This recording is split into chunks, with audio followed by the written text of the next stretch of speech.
The TV show All in the Family debuted on network television in 1971 and caused quite a stir. I was in college at the time, a dedicated theater student, so I didn't see it until I was home for Christmas vacation. My first reaction was one of disappointment. I hated the way it looked. It was shot on videotape while most of the other programs of the day were on film. It looked dingy, and the set was too realistic, unlike the fabulous houses and apartments usually inhabited by TV families, regardless of their economic situation. And the actors didn't look like TV people. They were nondescript, more like someone you'd see in the grocery store than those we were used to seeing on the small screen. But the most irritating thing for me was how much my father really dug the program, but for the wrong reason.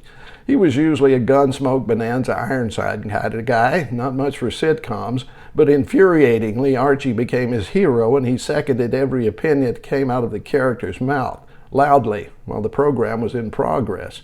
He even started calling me Meathead when he wanted to get my goat, one of his favorite pastimes. I strongly believe my father wasn't alone in his reaction to the program. I think many people of my father's generation especially identified with Archie and totally missed the point.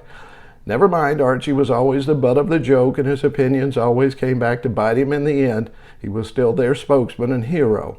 Probably because at bottom, Archie was a decent guy and so were they. You see, like most people, my father was a study in contradictions.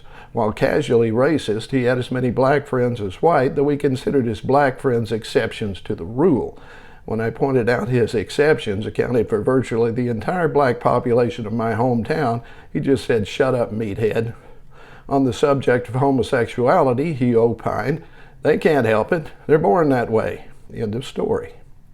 This was in the early 1970s, mind you, when a large portion of the population was loath to even admit gay people existed. While certainly not a ringing endorsement, his opinion was light years ahead of those who still insist being gay or not is a choice. My father never said "I love you," and I never said it to him.